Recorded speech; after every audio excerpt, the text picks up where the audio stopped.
Well, the moment has finally arrived. Yes, I'm going to exclusively reveal the Project Scorpio specs in this video. But first of all, I want to emphasize how kind of unprecedented this all is. Now, usually I find out about new console specs from industry contacts, but this time, Microsoft actually invited me out to its Redmond campus to meet the architects of the system, to talk through the specs and to get the whole story there. Now, bearing in mind that Scorpio is going to be a Q4 console release, this is really early. In all of my years in the business, I've never seen anything like it. So let's talk about the heart of the system, the Scorpio engine as it's known. This is the SoC, system on chip, at the heart of the console that contains all of the core hardware: CPU, GPU, memory controllers, audio block, and audio video media processors. And well, here it is in person.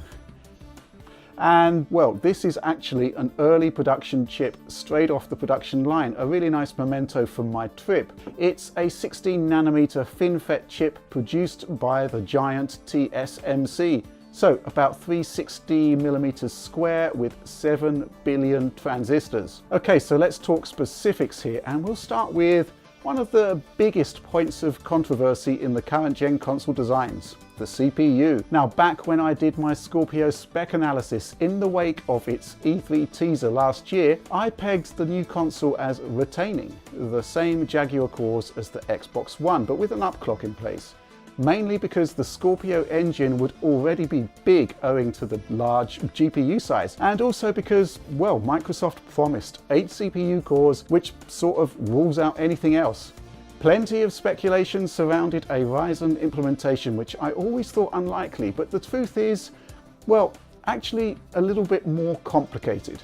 Now, strictly speaking, you could say that I got it right. Scorpio does indeed use an evolved version of the Jaguar core. Just like Xbox One, there are 2 quad-core clusters there, with a total of 4 MB of L2 cache, and frequency has been upgraded from 1.75 GHz to 2.3 GHz. That's a 31% uplift. Microsoft, though, has targeted optimizations at the silicon level, aimed at improving coherency between CPU and GPU, and it has targeted lower latency as a priority. Now, if the processor cores can't access data from memory owing to bottlenecks in the pipeline, it effectively stalls. So increased frequency and lower latency are key to the custom CPU improvements here. But there is more. Now, at the front end of the GPU sits the command processor, which kind of takes the instructions from the CPU and, well, processes them. And here's where things get really interesting. Microsoft's engineers have effectively made a hardware implementation of DirectX 12 integrated directly into the GPU command processor. Draw call instructions on the CPU that would typically require thousands of instructions are now reduced to just 11. Yes, 11. State changes that are also heavy on CPU are now cut down to just 9. Microsoft tells me that this custom hardware alteration should drop CPU rendering workload by half on titles built on DX12 renderers. Games like Star Wars Battlefront, Battlefield 1, Gears of War 4, and the latest Forza titles, for example. Audio processing can be CPU intensive too, and this can also be offloaded to the dedicated silicon on the Scorpio engine. Well, the APB, as it's called, the audio processing block, is actually the same core hardware as that found in Xbox One. Now, here's some good news. Spatial audio in the form of Dolby Atmos and Dolby Atmos for headphones is going to be supported for Scorpio, effectively adding a height component to 7.1 surround. As the silicon is unchanged, all Xbox owners, whether you're using the original one, the One S, or indeed Scorpio, will benefit from this upgrade. Next up, let's talk GPU. Okay, so last year Microsoft promised us 6 teraflop graphics hardware, a huge upgrade over Xbox One's 1.31 teraflops, and even an impressive boost over PS4 Pro's 4.2, effectively meaning complete Scorpio dominance over all key parts of the processing specification. Now, I can confirm that 6TF has been delivered, no more, no less, but how they've done it is nothing short of remarkable. Now, regular viewers may recall that I came up with the notion of a very large GPU with 56 or 60 AMD compute units running at fairly slow clocks, based on the kind of constraints we've seen on Xbox One, PS4, and of course the Pro. The truth is, Microsoft has broken free of those constraints in ways I'm not sure anybody could have anticipated, certainly not me. So to cut to the chase, Scorpio only has 40 compute units, but these are clocked very, very highly, 1172 MHz to be precise. That's up against 853 MHz on the OG Xbox One and 911 on PS4 Pro. So compared to the new Sony console, that's an additional 11% of Radeon hardware, but a 27% boost to frequency. Combined, this gives Scorpio a 43% compute advantage. Next up, memory. Lots of controversy here when Microsoft promised bandwidth in the region of 320 gigabytes per second. Would they use GDDR5? Would they go for faster G5X? Would we see a continuation of ESRAM? Well, back in the original specs reveal, we thought Microsoft would opt for a 384-bit memory interface paired with 12 modules of GDDR5. I mean, you could actually see it on the motherboard render that Microsoft put out last year, and that's a render that turned out to be pretty close to final hardware. So, what's the score here? Pretty much what we thought actually. 6.8 GHz G5 modules on a 384-bit interface, 12 of those modules in total, offering up a grand total of 326 gigabytes of bandwidth. 8 gigs of the 12 total is available to game makers, up against 5 on the original Xbox One. So that's a 60% boost in available memory for games.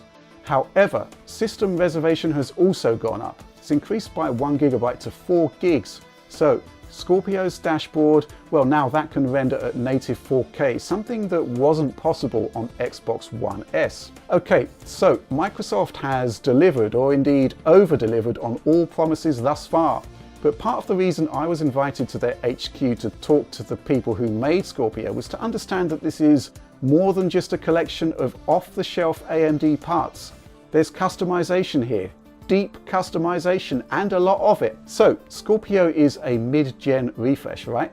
This actually gave the development team a key advantage they've never had before. They could profile existing Xbox One games, see where the bottlenecks were on the existing hardware, and before any silicon was even fabricated, they could use hardware emulators to see how this game code actually performed. And then from there, they could rebalance the hardware to achieve optimal performance. And more than that, once they had that final balance, they could actually customize key areas of the GPU to eliminate engine, game-specific bottlenecks. In fact, I'm told that there are around 60 specific targeted customizations throughout the GPU pipeline. Again, this is unprecedented. Hardware usually defines software, but this time the Microsoft team could approach things from the other direction, optimizing the silicon based on the way that game engines and game developers are actually creating their games. The question is, would this pay off? I mean, we were promised native 4K gaming here, something you wouldn't really expect in the PC space from a 6 teraflop GPU. Well, here's Forza Motorsport 6 running on Xbox One. It's 1080p, 60 frames per second, and pretty much one of the best looking games available for the system. Back in mid-January, production parts for Project Scorpio started to arrive at Microsoft HQ. These were cobbled together at Turn 10 Studio down the road into something that sort of resembled an early prototype console. The Forza engine was ported to Scorpio in just 2 days. And, well, straight off the bat, it worked. It worked just out of the gate, something that blew the Turn 10 tech team away. Something that generally just doesn't tend to happen this quickly. And not only did it just work, but it was fast, brutally fast, without the benefit of any platform-specific optimization. And here's a screenshot of the demo in action. This is taken from the Nürburgring GP circuit with the maximum amount of cars possible, in order to stress test the engine. Good news is, it's hitting 4K at 60 frames per second effortlessly. Take a look at the GPU utilization at the top there, 66.19%. Now, I personally have seen this demo running on Scorpio hardware, and the utilization does vary. I saw it drop as low as 55% with fewer cars on screen, and it can go as high as, say, 70%. But the point is that this is a straight Xbox One port. The only Scorpio enhancement is the resolution and the inclusion of 4K art assets. This means that yes, we will see 1080p Xbox One games running at native 4K on Scorpio. But more than that, the fact that the hardware is kind of underutilized means that there's a ton of GPU power left over for making the game look much better. So I'm putting a video together based on my Turn 10 visit, but here's something that could be improved straight off the bat. Zooming into the road here, you can see the same texture filtering we tend to see on Xbox One and PS4 games. And well, this is to be expected because it is a straight port. Improving this is not a problem with Scorpio's GPU power and memory bandwidth. Now, I've got some details coming up on how Turn 10 dialed up the settings and how well Scorpio coped. So yeah, subscribe to the channel and look out for that.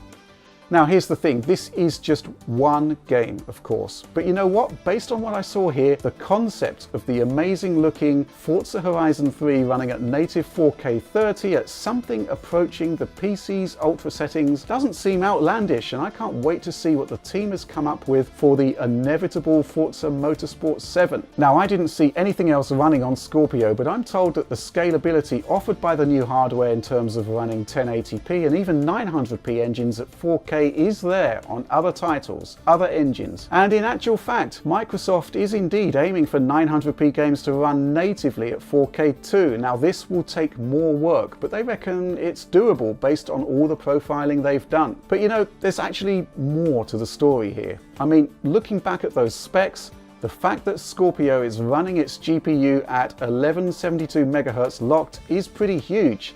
The GPU design has features derived from AMD's Polaris technology, which, you know, in PC terms is basically the Radeon RX 480. Now this has 36 compute units versus Scorpio's 40. It's a smaller chip because it's a dedicated GPU, not a complete SoC, system on chip. Max boost 1266 MHz, just 94 MHz faster than Scorpio. So yeah, I couldn't quite believe that Microsoft has squeezed that much frequency out of a console part. I mean, how did they do that? Well, I actually met up with members of the hardware design team and got some answers.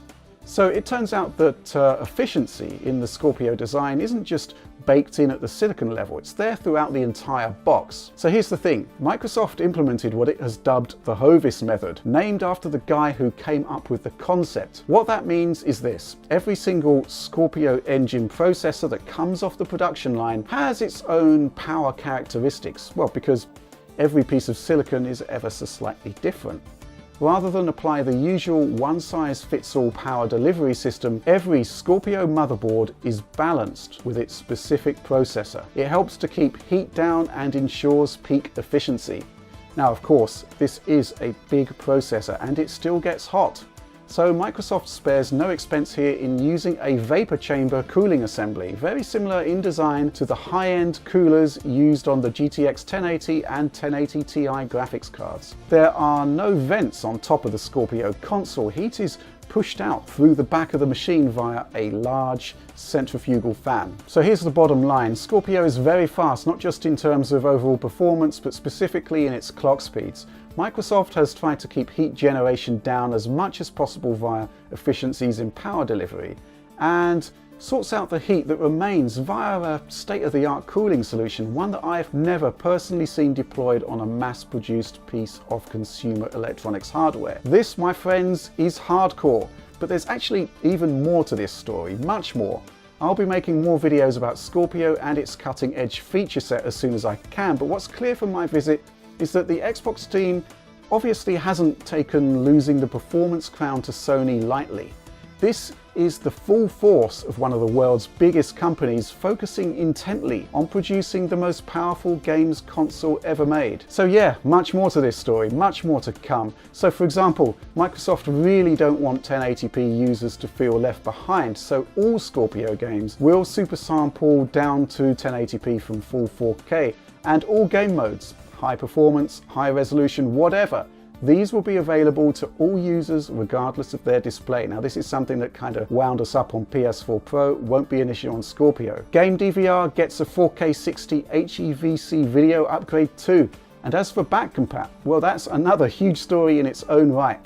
But that's all I have for you right now. Look out for more Scorpio stuff coming soon. I'm excited and I think you will be too. But for now, as always, thanks for watching.